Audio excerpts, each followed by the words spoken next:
আপনি যেই কোনো রোগে আক্রান্ত হন না কেন, আপনি যদি সূরা ফাতিহা পড়ে ফু দেন, সুস্থ করবে কে? বিশ্বাস হয় না সন্দেহ লাগে? যাদের বিশ্বাস হয় তাদের ফুতে কাজ হয়ে যাবে, আর যাদের সন্দেহ লাগে এরা 1000 বার ফু দিলেও কোনো কাজ হবে না।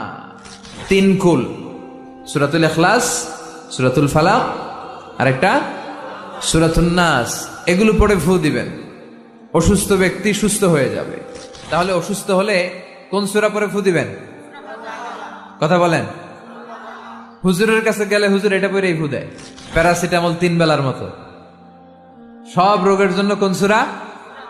চিল্লায় বলতে হবে, কোন সূরা? ফাতিহা।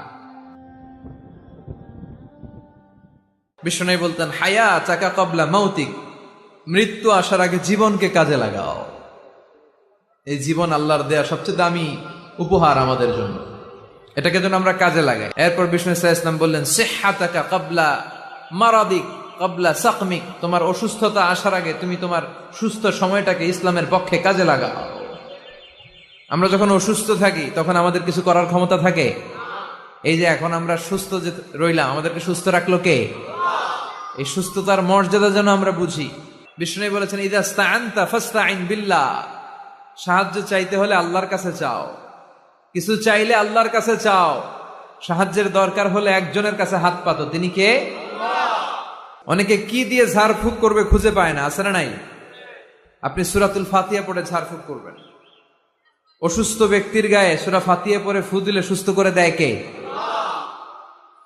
রব্বুল আলামিন বলেন, وَنُنَزِّلُ مِنَ الْقُرْآنِ مَا هُوَ شِفَاءٌ وَرَحْمَةٌ لِّلْمُؤْمِنِينَ وَلَا يَزِيدُ الظَّالِمِينَ إِلَّا خَسَارًا।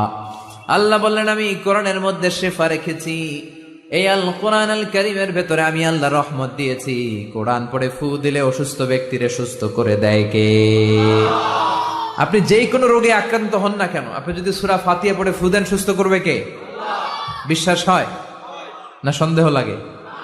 যাদের বিশ্বাস হয় তাদের ফুতে কাজ হয়ে যাবে, আর যাদের সন্দেহ লাগে এরা 1000 বার ফু দিলেও কোনো কাজ হবে না।